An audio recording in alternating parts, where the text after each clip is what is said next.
All right, so we're here with Joe Kraft. Joe Kraft is an artist, ceramicist, and expert level floor scrubber operator, and the creative force behind the art for our Finer Points of Bad Behavior series. Joe, thanks for being here with me. Yeah, thanks for having me, Mike. How you doing? I'm doing well. Yeah, I just got to the studio, so Nice. I'm gonna chat with you for a little bit and then work on some prints today. Nice. Good. You look good. The mustache is very strong as always. Thanks. It's gotten a little bigger. I'm not gonna Yeah, lie. it's very impressive. Cool. So I just want to talk a little bit about the labels and where the ideas for them and inspiration kind of come from. So just they have a Sure. really strong aesthetic. Could you describe your like creative aesthetic in like maybe 4 words or less? Yeah. So I feel like I I work I work a It's few hard. different. I It's work. already more than 4 words, but we're gonna. Okay, fine. No, I'm kidding. I'm kidding. Go ahead. I work a few different ways. Like sometimes I work in like a more calculated way. So I would say like sometimes my aesthetic is very calculated in terms of kind of the placement of the parts or the shapes. So I feel like that's one word. Um, and then gestural, I think, is another important part of my aesthetic. Gestural. Yeah, gesture. Yeah, like Cool. with the line quality. Yeah, yeah. I tend to draw pretty fast, but then I'll, I'll find something within that kind of quick movement and then slow down and pull that kind of quick gesture and repeat it over and over again. Cool. And then let's see, I would say the aesthetic is also pretty figurative. I tend to work with body parts pretty regularly. Cool. And I would also say then pretty abstract. I mean, on the newest label, it's definitely a figure, but I tend to like the work to kind of live in the world of abstraction, but have a sensibility of representation, but have that kind of be blurred so the viewer can really kind of decide for themselves what they want it to be. Yeah, I think that like works super well with how we approach brewing and how we approach this series in particular too. Like, at least me personally, like I think of like feelings about these are like feelings I have that we try to turn into liquid like expression Yes. so that people can like have a similar physical experience that we're having when I was feeling something or when I experienced something. So I think that abstracting those things is kind of a perfect representation of how we try to create beers. And I Yeah. think it works super well with what we're doing. So Yeah, what you just said, like I think I approach my practice the same way, as like, very much based in experience and feelings. Like, so I feel like the looser gestural kind of line qualities is like when I'm feeling a little bit more manic or like intense, and then the more kind of calculated approach is when I can kind of assess and like slow down and take the time to really think about composition or how something comes together. do those typically exist together in the same piece, or would those be more two different kind of pieces for you? I would say I would say both. Yeah. Sometimes a finished work comes together in kind of that more chaotic headspace, but I would say kind of I bounce back and forth. So usually a rough draft of some kind can be in that that space or that headspace of working very quick and kind of emotional or vulnerable, and then when I find something, I can kind of like step back and assess it and break it down and add to it, and then be very deliberate or kind of calculated on my approach to Cool. bringing the piece to a finalized Yeah, again, I think version. that really dovetails nicely with how we approach this too. Like, again, they start as like feelings or ideas or wanting to Mm-hmm. express something, but you can only really get there through like the technique and through the refining of how you go about doing it, and how Totally. we figure out how to control the fermentation of our beers or what we want to put into fermentation so that it will express differently. So I feel like there's a lot of parallels there as well. Are there any, which of those approaches do you think you took when you were like starting to define the aesthetic for the finer points of bad behavior? Did it start manic Oh, or was it yeah, more controlled? definitely. Nope, definitely like super quick because Cool. I wasn't really sure where to start, and I think like when you are in a position of some like uncertainty, the best thing to do is just kind of start by doing, For sure. which is how I approached it. I guess like one of the major things I initially thought about was when you guys had described that beer to me and how it was going to be like a volume based beer using different fruits.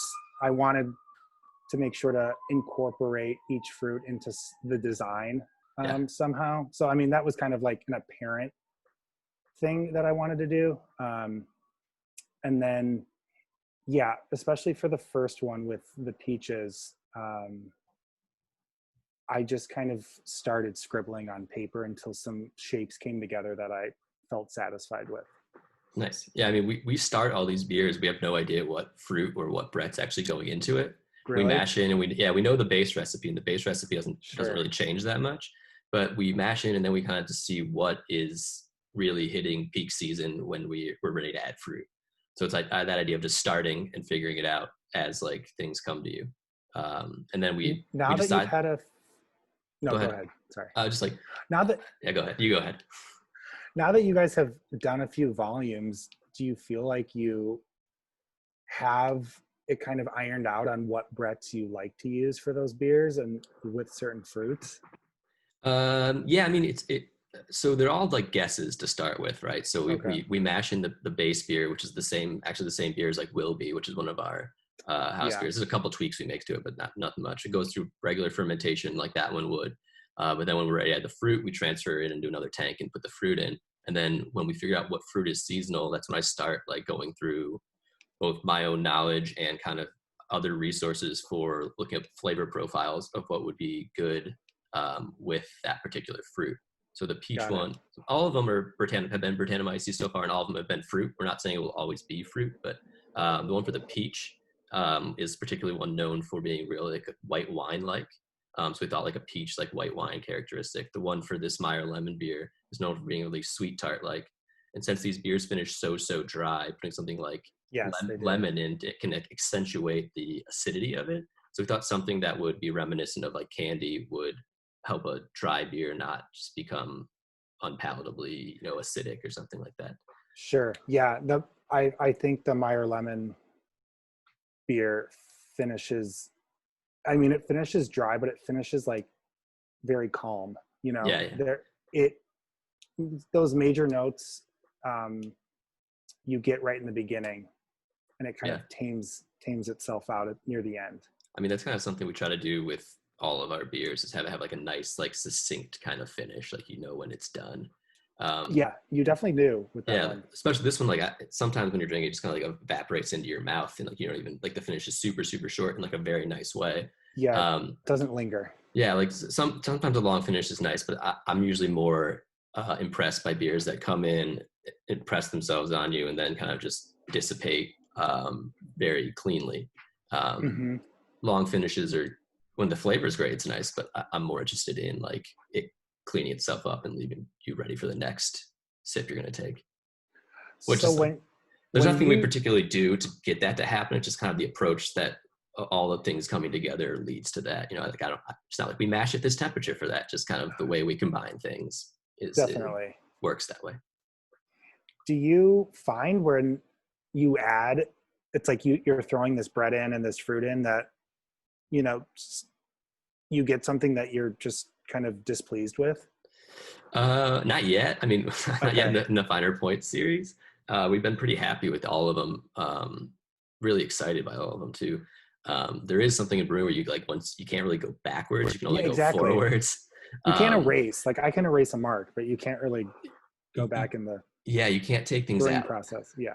And in the stays on style, I never want to be heavy-handed with anything, so I almost always err on the side of undershooting what's expected.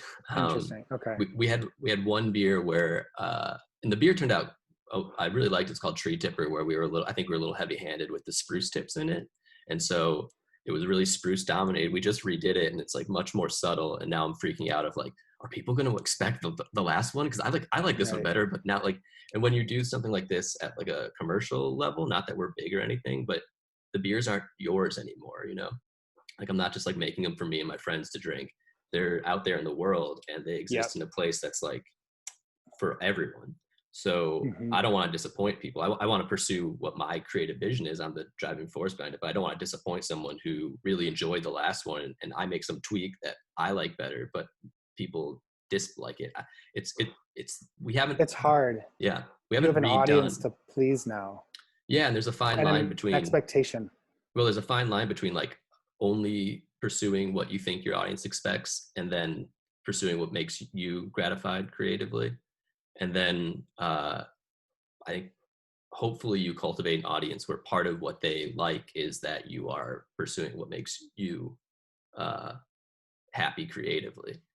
Like that's part Yeah, of the whole thing, which you know there is there's this expectation of kind of pleasing the crowd, yeah, and but also like they want to continue to be excited about your product, right. It's very which comes in with that's the side of you continuing to be creative and make creative decisions and different decisions yeah. that you've And made in the past.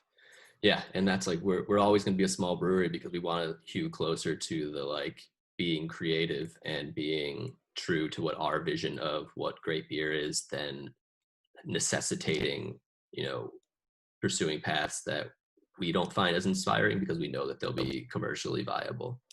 So Right. you can do, the smaller you are, the more you can do that, and that's about like figuring out. So we're trying to figure out what is the natural size of our audience, and then if we ever have a tap room or brewery, build it to suit that size and maybe a little bit more, rather than say we can get this much money and we can make this many barrels of beer, and then we'll figure out what to do after that.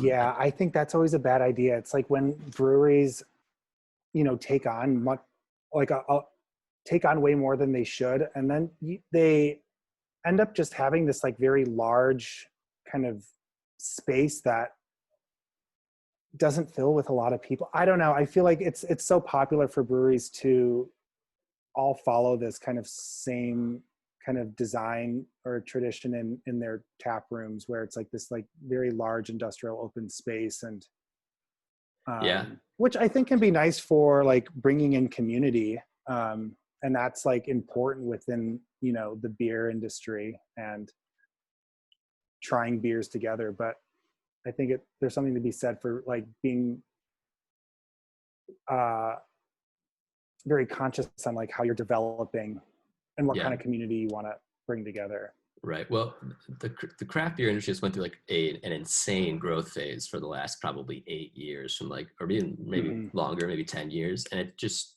part of that was, nope, there's a zero failure rate and everyone can open a brewery now. Right. And when you get people that are doing it because, they hated their job or because it's a good financial decision, you have different, motives for why Motives. you're Yep. doing it. Whereas you might not have as strong opinions on what you should be making. You probably like certain things, but you haven't really dug into your own desires. And so you end up with like all this equipment and all this debt, and needing to service the debt so you start making things that people will like and will buy. And there's absolutely nothing wrong with doing that. It's just a different way, and then I want to operate our brewery. Yeah. Well, and then some of these breweries end up with just like a subpar beer of every kind. Sure. Yeah, yeah. I know what you're exactly. There's a few out there that, they feel the need to kind of brew an IPA, brew a Hefeweizen. Right. Well, one of the cool things about being in this industry is you see all different types of people as brewers, right? People ranging from True, someone true. who's like really into like, I'm making art and this is an expression of who I am, all the way to people who are just like, I just make the word, I don't really care, to people that are more just like craftsmen of like, they have their aesthetic is exterior and they're trying to make to style beers, and they know that if they follow these guidelines, they'll make those things. It's like there's a whole different types of personalities and different types of pursuits in the same creative world, which is super interesting. Both Dylan and myself and Ryan, who else I think fall much further, and like we want this to be an expression of who we are and what we Mhm. believe, than just like we want to, be excellent at process and make technically perfect beers. We want to do those things too, but we put the creative and personal expression of it probably before that. You need the technical ability, but I think we want it to be really inspired and exciting from a creative perspective too. Well, I think you guys have done a good job with that. And then like, Thanks. your idea behind the labels and working with different artists to design each of them, I Yeah. think kind of adds to that foundation that you guys are working with creatively. Yeah, it's an extension of what we're trying to do, of have it be an expression of us, where I think when we came to you, we didn't really have much of an idea of what we want. We hardly ever do. When we go to Yeah. artists, we just say, here's what the beer is, here's what the name is. Sometimes we're like, here's color palettes we would like, and then every once in a while, like, if you turn this type of label in, we'll be really happy. But every time we approach someone, it's do whatever you want and whatever excites you, and that's how we believe we're going to get the best overall label. It's not always what we expected. Sometimes it's exactly what we expected because we go to someone who does like this, but sometimes Right. it's just like, I would never have guessed that's what would have come out, but it's awesome. And it's more exciting to see something that someone was excited by than just to be like, I told you to draw a tree and you drew a tree. Great. Like that's probably would be a smarter, like, ruthless businessman decision of like, here's the thing that I want you to do, just go do it. Don't even, but I don't think that's how artists work their best. So No. we try to leave I it as open as possible while like staying in like regulations that the government puts on us. Well, I think even like the regulations that you kind of initially started with giving a color palette was smart. Yeah. Like Yeah. that aesthetically was able to like hold all these different artists' designs um, together. I feel like. Yeah. I think that you don't really need too much, I think, to have a cohesive brand in craft brewing. Like something simple as like a semi-regularly occurring color palette can work as long as your Yep. like logos on it. But we've gone away from the color palette we use those, but and it's really more about, I believe there's something to people recognizing when someone's doing work they're inspired by, and that is as much of what we want our brand to be as any colors are. Like that, you look at these labels and they're from different artists, but you can tell someone really cared about what they were doing on it and really put thought into it. Mm-hmm. And even if that's just like a graphic design based, like kind of concert poster look, or like something that's as abstract and as cool as what you just did for this one, a similar ideas of someone's excited to be doing good work is kind of what we would abstract out of it, what our brand would be on that. Yeah. So, Well, that's the color palette though that you guys initially gave me to work with the first beer. Like I've continued to use that throughout well, all of the designs. I can't remember. We had a bunch from Anderson Color Palettes.com. I can't remember Yeah, which one we sent you, but it was some like hex code website, but I've continued to use it yeah, because I feel like that at least is like the constant yeah, variable in the designs. yeah. I think people respond to that too. So you can get pretty abstract as you do with it, and people will still understand the cohesion. Plus, your handwriting is very distinct too. So like Yeah. the brand of that, people will recognize that. I remember that was a thing. Like we made a choice. I think you asked, you wanted us to type it or wanted to handwrite it. I think, no, we would prefer you to handwrite it. It's not too much work. So yeah, even our logo is literally handwritten by someone. We have like Yeah, who did that? I love that logo. uh her name's Kate, but Okay. she gave us like a bunch, like, and the idea was that there are a lot of different files we have where they're all very similar but slightly different. So sometimes we switch it and change it so that it's like handwriting it, um, and as long as it's like similar to that, like and you see a lot of people using this kind of almost mechanized script for a lot of stuff in craft beer, where it's like perfect and rounded and like you know uh it's pretty, but it's just not. It seems like it's obviously, or even if it's done by a person, it's done too well for what we wanted it to be. So we want it to be recognizable as like a human made, like handmade, and thought that it's a reflection of what our beers are. Even Definitely. the way it goes, it's in script, and then there's a slash through it to be like these are all connected, yet at different times they'll be different and separated. Hmm. So like that whole idea was kind of baked into the logo. Well, and then there's something really nice seeing the beers like collectively in a line. Yeah, thanks. Yeah, That I think is really kind of just inspiring to think about what you guys are doing as a brewery. And then, you know, you're just like reaching out to these different artists and like, you know, you're like, this artist and this artist's work is going to be completely different, but there's something that's really nice when all these labels are lined up next to one another.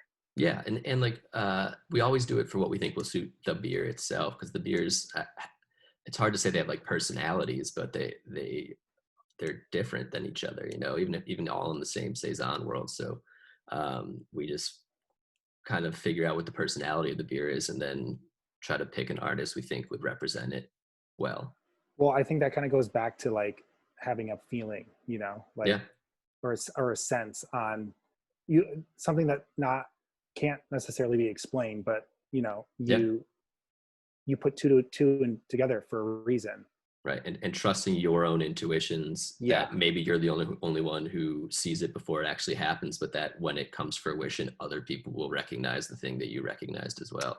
Yep. That's like, Exactly. yeah, yeah, Exactly. that's like one of That's always the hope. yeah, right, right. Yeah, that's the most rewarding thing for me when it works, and when it doesn't, I'm like, well, I was. I'm usually like, I was still right. I just didn't do it very well. You know, I just messed up the execution part of it. The intuition's right. I just got to figure out a better way to execute. Is how people I are always feel about that. people just aren't seeing it correctly. Right, right.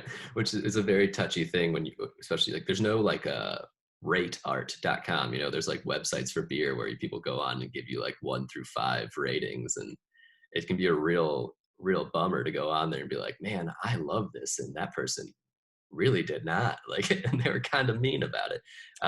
Yeah. But I don't know, it's, you have to kind of separate the creativity and the intuition trust from, you know, individuals who are numerically evaluating your creative Yeah. output. Totally. I mean, you're going to put something out into the world, you know, you're going to get feedback one way or the other. Yeah. So, well, uh, yeah. And so obviously the evolution from the earlier ones to this, how did it arrive? From the other ones were just kind of more like filling the field with fruit, and then there's like the fate melon one had kind of a face on it. But this is clearly like a character, Yeah, like a guy who's probably going to drink this beer later. Um, exactly. was there any specific impetus for the evolution into this character, or was it just kind of it flowed naturally, or what was your Yeah, I mean, vibe? this label, I really wanted it to be more thematic, and I wanted the viewer or the customer to kind of see themselves in the label rather than having just kind of an overall design. Um, you know, the first few drawings I did for this label were just more of like a kind of field of shapes, which I work like pretty often, but I wanted to push myself to kind of get outside of how I had done some of the previous designs. And so, yeah, like I said, I really wanted it to be thematic and have a story behind it. And there's a song that kind of has stuck in my head since last summer. And the line says, there's flowers in your eyes.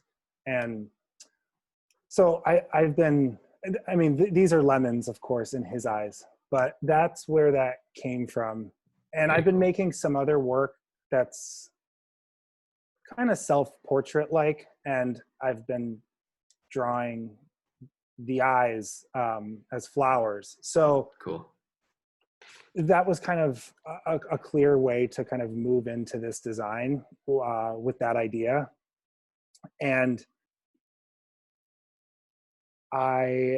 in terms of like how the overall design of his body came together, again, like I tend to work with shapes and this kind of minimal way of placing them next to each other, kind of based even in architecture, some earlier work of mine, I'll kind of deconstruct an image of a building and pull like the bold shapes that I see and then kind of rearrange them. Not to say that's exactly how this design was developed or executed, but that is a way that I think about placing these pieces together. And then, yeah, I don't know.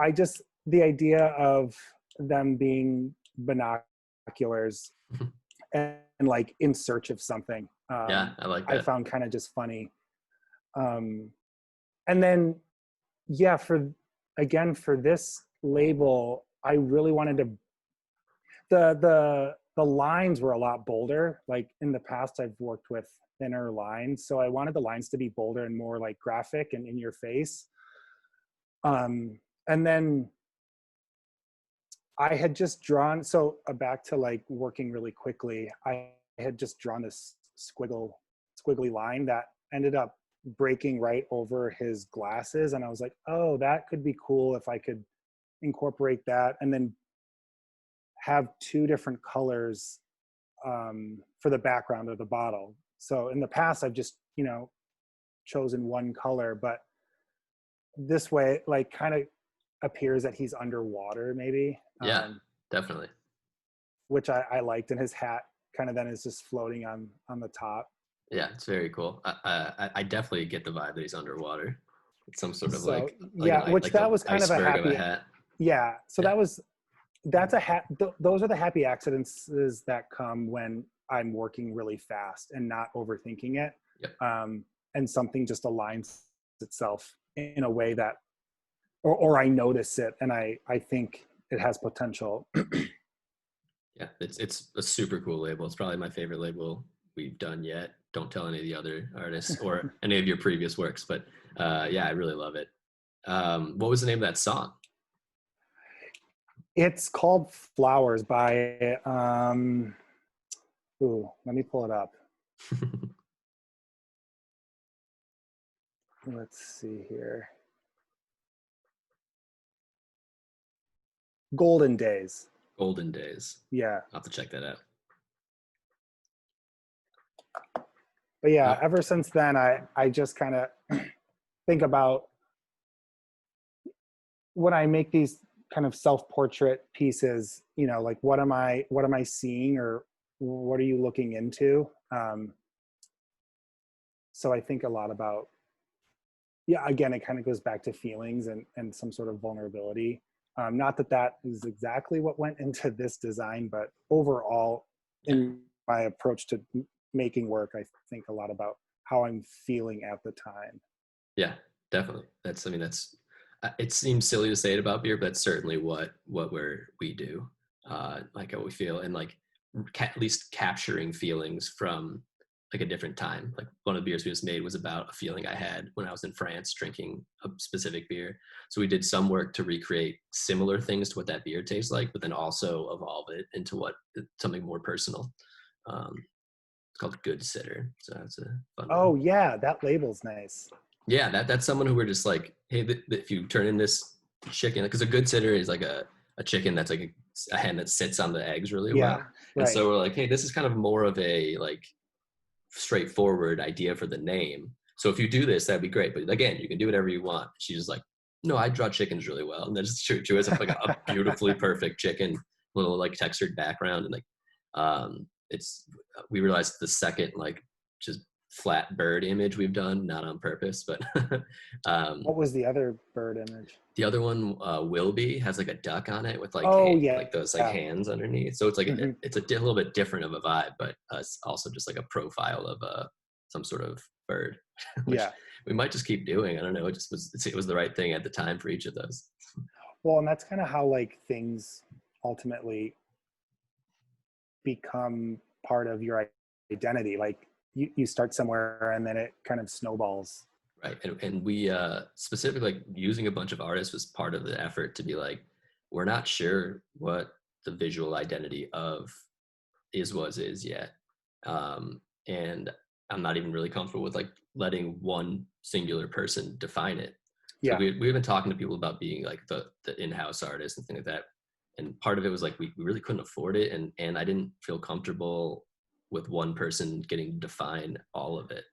Yeah, I Um, think that's smart. so like having and I, I don't have a particularly good visual eye like for like art. It's things I try, like I like appreciate things, but I think letting people who are really creative and talented in that field define it first, and then me being like, okay, that I get this. This makes sense now. I couldn't have articulated it or imagined it, but Yeah. now I see what's going on, and I think it works. So Well, you have to start somewhere, and yeah, we spoke a little earlier about refinement and what that looks like, and you don't really know what that looks like until you've kind of seen it all the way through. right. And it's similar like I view it as this is the art is one of the main ingredients in what we're making, right? And like I don't know how to grow hops or malt barley, so we Yeah. get people who are experts at that to do that. I don't know how to draw or even like articulate like visual aesthetics, so we got people who are experts at that to do Hmm. that for us, and we're much better off for it than trying to have an iron fist about what the visual aesthetic is. Sure. You also kind of box yourself in, and then you like arbitrarily like close yourself off from Well, things that right. really And matter. then you're like all of a sudden kind of defined as this thing. And then before you know it, you're like, oh, that's actually not what I had intended Yeah, in the and like first place. part of the like it suits the vibe of the brewery because the exploration is part of what the brewery does, right? And when we were meeting with people who are incredibly talented but more in the like branding world, right?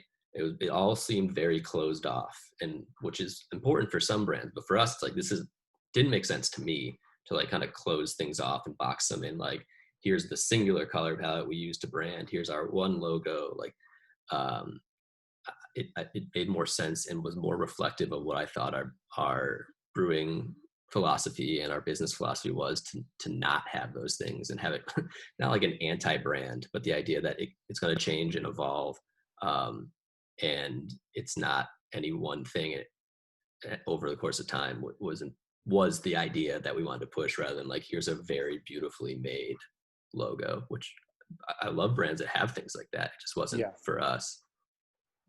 Yeah. Well, and like, you'll continue to evolve and change as a brewery and grow, and what that looks like exactly, like I'm sure some of which you have a clear vision, and then there's other parts of that kind of creative process that just develop along the way, and kind of help evolve will help evolve you. Yeah, and just being a balance of having a vision for something and then being responsive to what the reality of the world is kind of what we were trying to do. Have a vision of Hmm. what wasn't really important, and then let everything else kind of be a response to what was the actuality of our situations, Yeah, both in all the phases of what we're doing. Cool. Well, thank you for that's sitting awesome. down with me.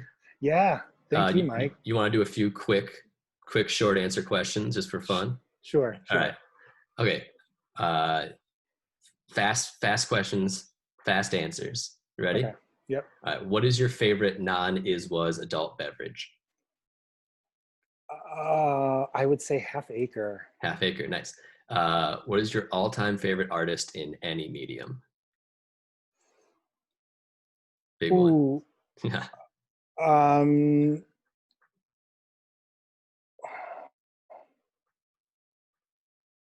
Roger Herman. Roger Herman. Hmm. Cool. The best book you've ever read? The Great Believers. Great Believers. Who's a local Chicago artist that everyone should check out? Um, Besides you, obviously. Molly Ann Bishop. Malia Bishop. I had a feeling you were going to say that. She did the Bourgeois Daydreams label. She's awesome. Um, and what is your least favorite color? Ooh, it's so funny. My least favorite color. I, One of my favorite colors right now is brown, and I always get made fun of for I love a using all good these brown. different color browns. My least favorite, the one that I use the least, I would. It's not my least favorite color, but I find that it's the color that it lacks in my work the most is probably green. Green. Yeah. Interesting. And then what's your favorite medium to work in? Well, I have a love-hate relationship with ceramics. Yeah, because you're a That trained ceramicist, right? Yeah, that's my background. Yeah, I would say at the moment, printing. like screen printing. Yeah, like monotypes, yeah, transferring Cool. Very um, cool. is probably my favorite process right now. Awesome. I've been trying to make some things out of clay recently. I'm making a couple things at the art center where I work, and that's been fun. And I'm like kind of feeling good about the work that I'm making there. But yeah, I would say like this is like the longest time that I haven't been working in clay, Interesting. and I'm kind of fine with it. But Cool. it'll, like I said, it's a love hate. It's not going anywhere. Yeah. Well, you do It'll some always be there. really cool like 3D drawings. I don't know if is that what you call them, but they're clay, but they're like Yeah, they're they're three-dimensional versions of your like line drawings, like drawings. drawing Yeah, like it would be a three-dimensional version of this, and I think they're super cool. Um, thanks. yeah. And then I guess where can people find you on the internet if they want to get more Joe Kraft in their life? Oh, well, yeah, you can find me. My website's josephcraft.com, and my Instagram is Joseph Carl Kraft. Joseph Carl Kraft. Carl with a K, Kraft with a K. JKK. Yep. Awesome. Well, thank you so much for taking time. It was I had a lot of fun. I don't know. I Yeah, hope you did thanks, too. Mike. No, this is great. And you gave me some of that rhubarb beer. So Hmm. it's funny you saying that you were basing a beer off of an experience you had drinking in France. Yeah. My plan for the next label is to kind of base the label. I kind of want to follow in line with this last label a little bit, but my hope is to also have the experience of wherever I try and drink that rhubarb beer to kind of Very cool. have that be an inspiration for the new label. Yeah. We usually we've got them almost at least good enough to drink. They're not always finished conditioning, so we can Yeah. start doing that on a regular basis. And I would love to see how that evolves. Because you haven't actually had any of these beers before doing the labels yet. You just know the No, this is description. the first one. So I'm excited to try this beer Yeah. and kind of think about the experience of drinking it wherever that may be, and then add that into the label design. Yeah, I'm super excited to see how that continues to evolve, these labels. The next one's strawberry, and then we're actually getting back to peach, but that's still in the tank. So Ooh, I'll let you okay. know when either one of those are ready so you can have an experience with them and turn it into art. Well, I'm excited. Yeah. Well, thanks, Joe. Thanks, Mike. Good to see you. Yeah, have a good day. You too. Bye. Bye.